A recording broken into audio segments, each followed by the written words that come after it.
Oi, gente, paz e bem. É uma alegria a gente poder estar aqui compartilhando com vocês desse momento, apesar de todo o contexto que nós estamos vivendo, um contexto que acaba fazendo com que a gente pare um pouco. Há um grande stop, há um grande freio, há um grande boot, um reset que está sendo pedido a cada um de nós, ou exigido de cada um de nós nesse momento. Talvez essa experiência se torne uma rotina entre nós da Casa de Francisco e todos vocês que nos frequentam, os trabalhadores também aqui presentes. Paz e bem a todos vocês, que Jesus vos abençoe, vos guarde e que possa abraçar vocês e aconchegá-los. Eu penso que nesse momento em que a gente precisa ficar distante um do outro, em amor e preocupação pelo outro, talvez a única pessoa que possa nos abraçar no invisível seja esse Jesus maravilhoso, esse Jesus lindo, esse Jesus sempre presente na nossa vida, porque Ele prometeu que não nos deixaria. É inevitável falar do nosso contexto e é inevitável buscar na doutrina espírita alguma resposta. Muita gente andou me perguntando se os espíritos não tinham me dito nada. Na verdade, eu espero que algo aconteça espontaneamente, caso seja necessária alguma informação. Quando os espíritos silenciam, é porque eles precisam também fazer com que a gente pense, fazer com que a gente reflita. Vocês estão me ouvindo bem? Eu queria que vocês dessem assim, só ok, estou ouvindo. Só um ok, para ver se vocês estão me ouvindo bem aí, do outro lado da rede. Bom, eu queria fazer com vocês uma reflexão a respeito do livro dos Espíritos. Eu recolhi essa lição no livro 3º, capítulo 6, que fala da lei de destruição. Obrigado, Michele, por dizer o ok aí. Beatriz, muito obrigado. Tati, Edna, muito obrigado, viu? Estamos juntos, distantes, mas juntos pelo coração. E quem mais do que os espíritas, os cristãos, não sabem que pela oração a gente está junto, pelos laços dos fluidos, pelos laços fluídicos, nós estamos sempre juntos uns dos outros. Geocleber, um abraço. Isabel, Ribeiro, Carinho, Germana, Carlos Simeão, Elânia, parece uma lista de presença. Eudislan, acabou de aparecer também. Paulo Frederico Montezuma, Adriana, tudo bem? Olha só, quem quiser pegar o livro dos Espíritos, pega, quem não quiser só escuta mesmo, porque está no capítulo 6, fala da lei de destruição do livro 3º. Eu quero começar pelo livro dos Espíritos, para a gente poder refletir. Está num item chamado flagelos destruidores, é a questão 737. A questão 737 que Allan Kardec fez aos espíritos. Olha o que Allan Kardec perguntou naquela época. Com que finalidade Deus alcança a humanidade com flagelos destruidores? Resposta: para fazê-la avançar mais rápido. Não dissemos que a destruição é necessária à regeneração moral dos espíritos que adquirem em cada nova existência um novo grau de perfeição? É necessário ver o fim para apreciar os resultados. Eles querem dizer que é necessário ver o fim para apreciar o novo, algo novo que vai surgir. Vós julgais os flagelos unicamente do ponto de vista pessoal e os chamais de flagelos por causa do prejuízo que causam a vocês. Entretanto, esses transtornos são necessários para atingir mais rapidamente uma ordem melhor das coisas, realizando em alguns anos o que exigiria séculos para serem realizados. Questão 737 do Livro dos Espíritos, parece que foi feita para o nosso momento atual. Quantas pessoas com 1000 questionamentos a respeito do coronavírus, do que nós estamos vivendo na atualidade, quantas pessoas falando desse flagelo e quantos espíritas, até mesmo nossos irmãos, preocupados, falando que isso aí é uma indicação, um sinal da transição planetária, falando que isso aí é um sinal dos tempos. se envolvendo numa perspectiva escatológica ou apocalíptica, que, na verdade, a gente observando a história, a gente vê que os flagelos, eles vêm acontecendo, e, curiosamente, em 1720, 1820, 1920, nós tivemos flagelos de cólera, nós tivemos a famosa gripe espanhola. Para quem não sabe, meu pai quase desencarnou de gripe espanhola. E nós precisamos refletir de que esses flagelos, eles são periódicos, eles são cíclicos, eles são necessários para gerar uma reflexão em cada um de nós. É uma reflexão individual, é uma reflexão coletiva.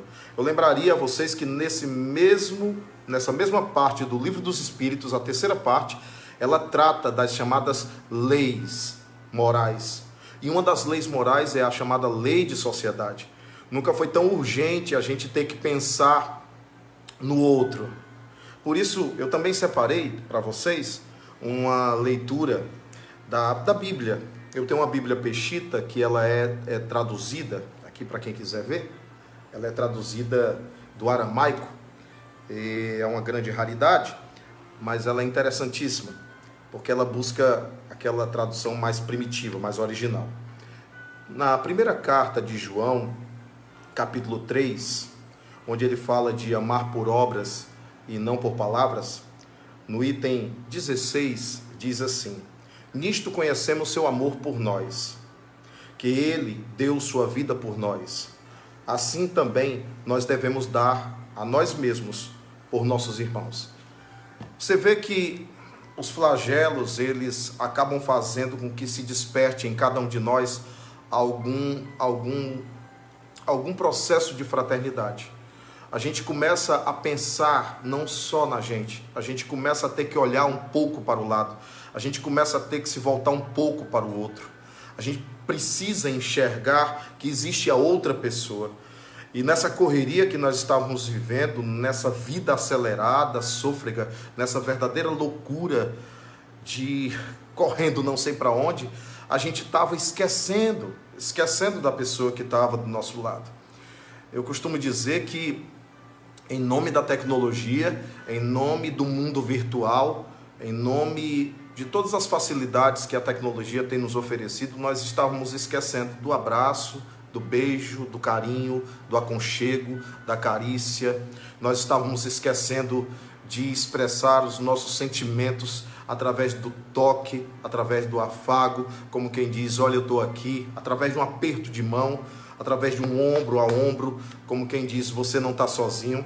E de repente nos aparece um flagelo como esse, que vem nos fazer pensar no valor dessas coisas, que vem nos fazer pensar no valor dessas pequenas coisas, desses pequenos gestos que nós tínhamos esquecido com os familiares dentro de casa.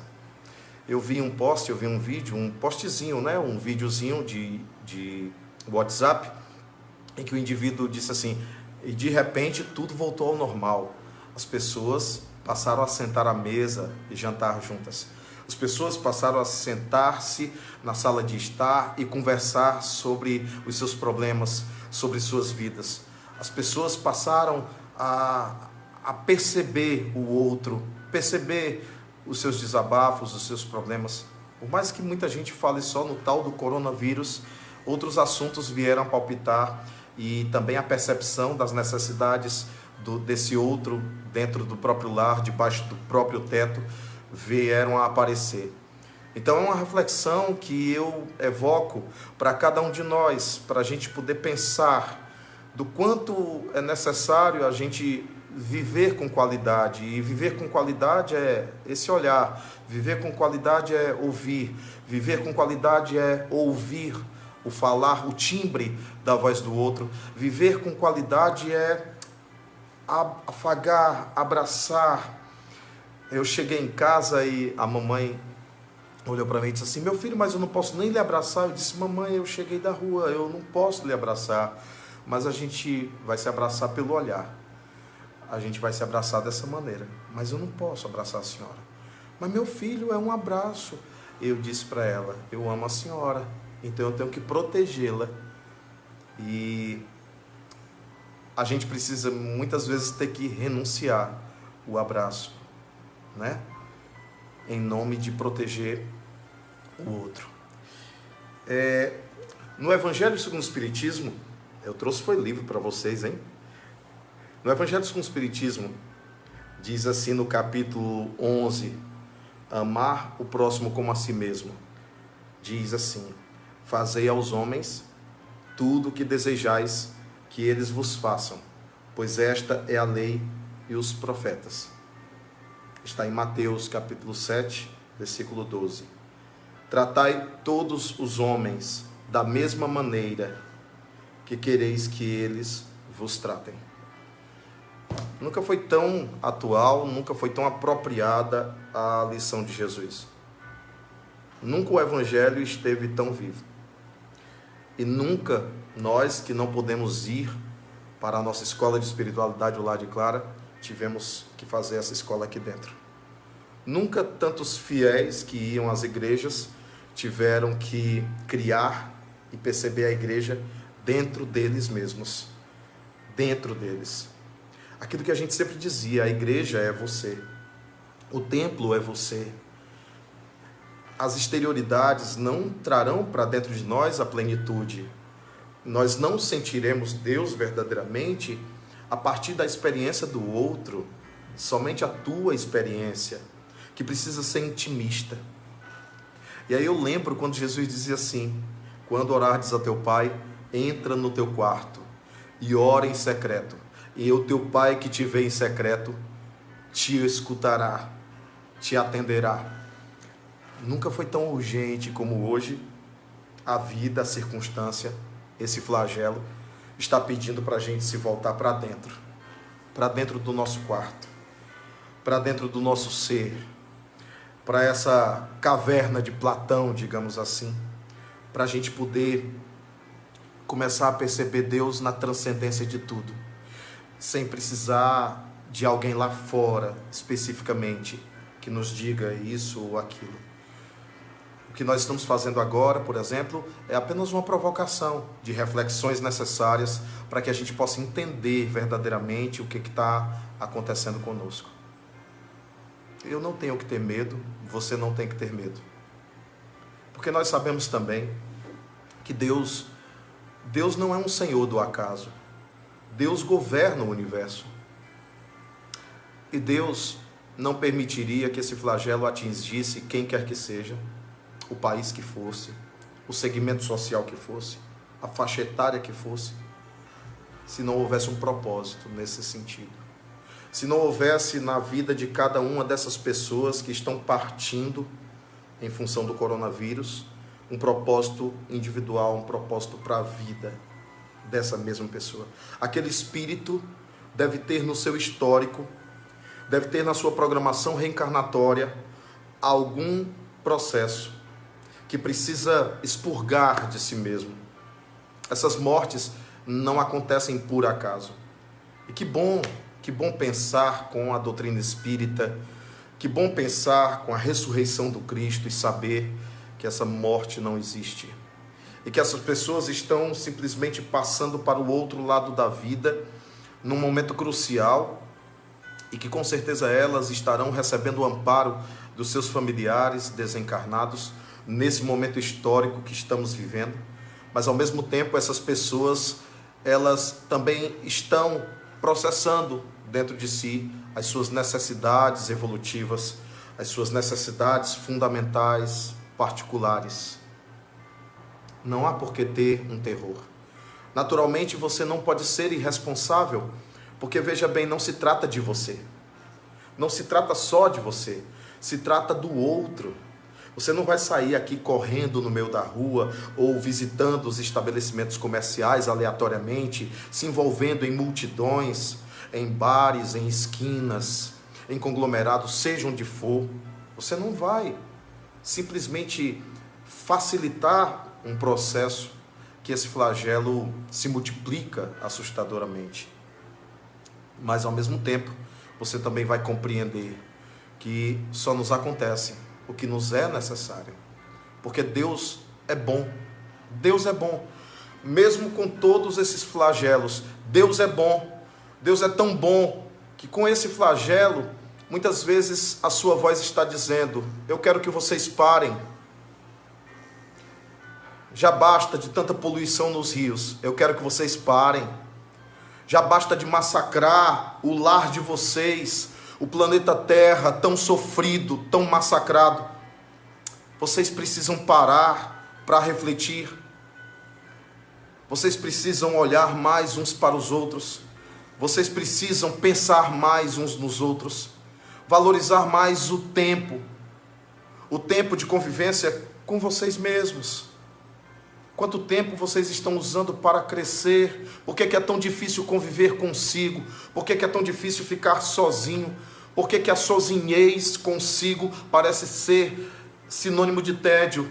Você precisa refletir que Deus está te chamando para olhar no espelho, para conviver consigo mesmo, para dizer: eu não posso dar um passo a mais pensando naquele outro que está do outro lado.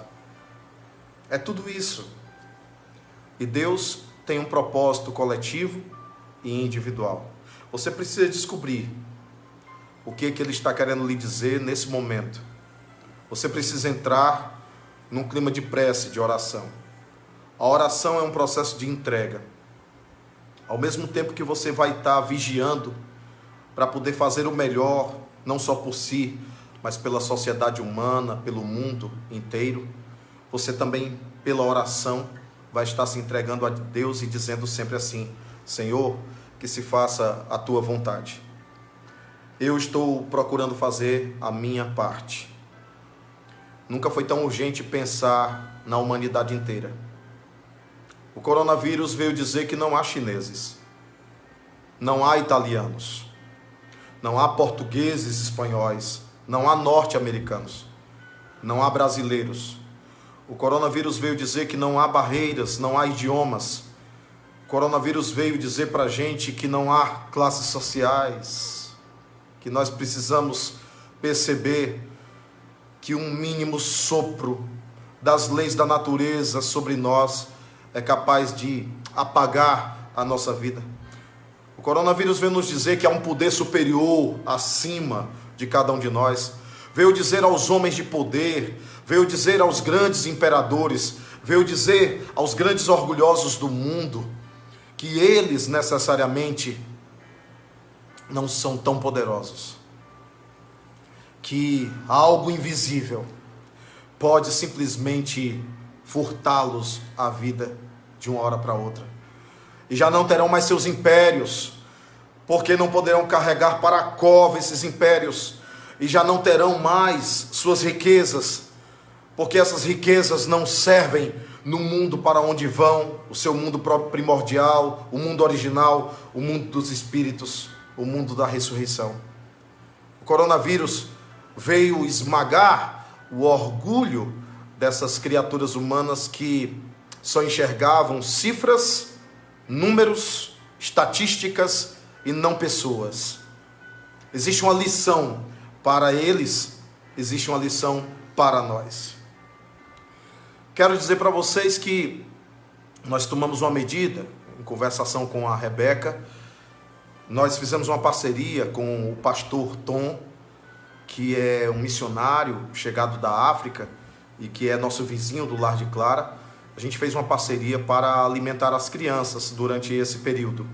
E também os nossos idosos do programa ou do projeto da Melhor Idade, eles estarão recebendo suas cestas básicas através dos seus parentes. A gente está pensando nisso porque vai faltar para eles. E hoje mesmo uma amiga falou comigo pelo WhatsApp dizendo assim: tem uns moradores de rua que buscavam determinada instituição para poderem tomar o café da manhã.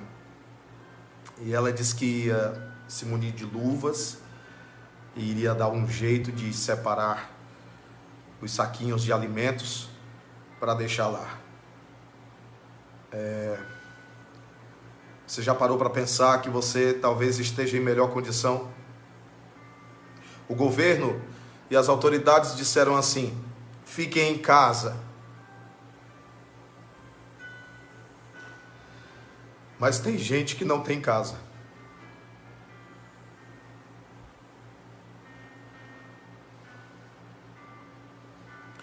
Tem gente que não tem teto. Alguns de nós podemos estar com a nossa família. Tem gente que não tem família. Tem algumas pessoas que estão sofrendo um pouco mais com tudo isso. Eu me recordo que a gente visitava com o Grupo Espírita João Evangelista e com o Grupo Espírita Alvorecer uma colônia de rancenianos. Muita gente ficava preocupada porque tinha o risco da gente pegar hanseníase, a chamada lepra, que era chamada no passado.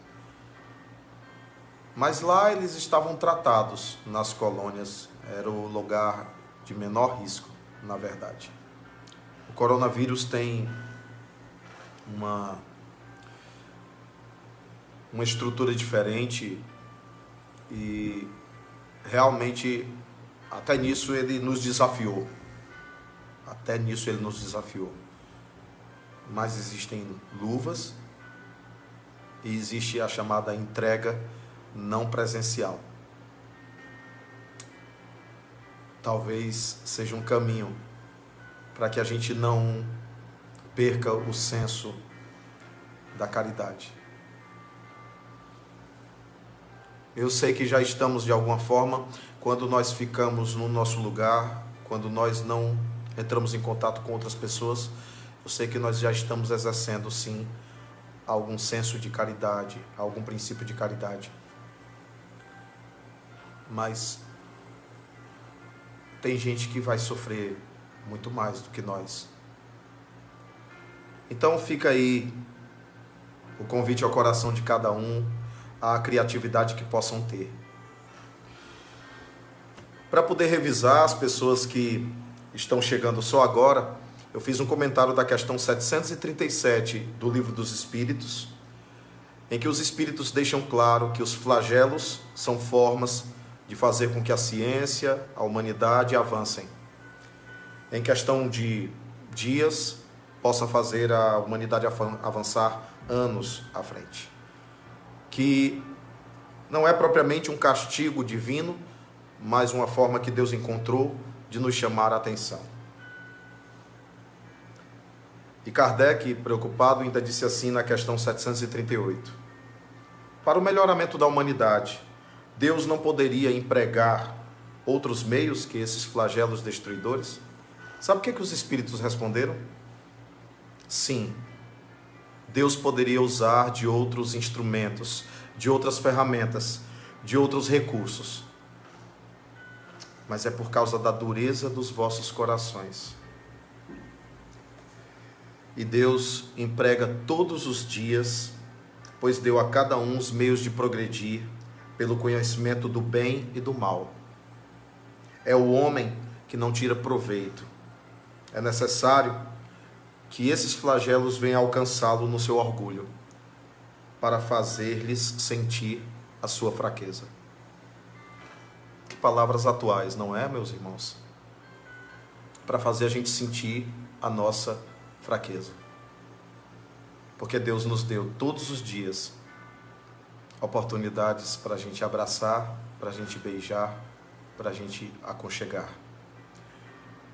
Deu aos poderosos todo dia oportunidades para que eles pudessem pensar naqueles que estão mais abaixo da sua pirâmide, do seu pico de poder. Eu espero que vocês tenham gostado, espero que esses comentários façam com que você reflita a respeito desse momento. E foi o capítulo 11º do Evangelho segundo o Espiritismo, a questão 787 do Livro dos Espíritos, 737 do Livro dos Espíritos, corrigindo, 737 e 738, e também o primeiro João, capítulo 3, verso 16. essa é a hora em que a gente precisa dar a vida, renunciar em favor do outro. Então, que a gente possa tomar as precauções e que a gente possa resistir. Essa live é uma forma de resistência para dizer que a gente não vai parar de pensar em Deus, não vamos parar de orar, não vamos parar de nos conectar, não vamos parar de usar os mais diversos meios para que a gente possa refletir e crescer juntos. Sinta-se abraçado, mesmo que à distância. Sinta-se espiritualmente abraçado, fluidicamente abraçado. E que Deus nos abençoe, nos fortaleça e nos ampare. Era para ter durado apenas 10 minutos, não tem nem perigo de eu falar só 10 minutos. Mas eu espero que tenha sido proveitoso para cada um de vocês. Um grande beijo no coração. Eu queria agradecer aqui a minha irmã Simone, que me deu todo o apoio. Eu dei um trabalho danado para ela em relação a essa questão da live, porque eu não sabia mexer em Facebook, em nada. Quero agradecer aos irmãos todos que estimularam esses momentos, companheiros de outros grupos espíritas, companheiros do Grupo Espírita Paulo e Estevão, companheiros de outros grupos. Eles falaram conosco sobre a oportunidade da gente poder usar as redes sociais no sentido da gente interagir um pouco mais. Então, aguardem, porque amanhã vocês terão um evangelho com o nosso irmão Carlos Augusto. Ele vai escolher uma passagem, ele vai escolher uma parte de estudo para poder levar até vocês essas informações. Tá bom? Tchau. Beijo no coração, paz e bem.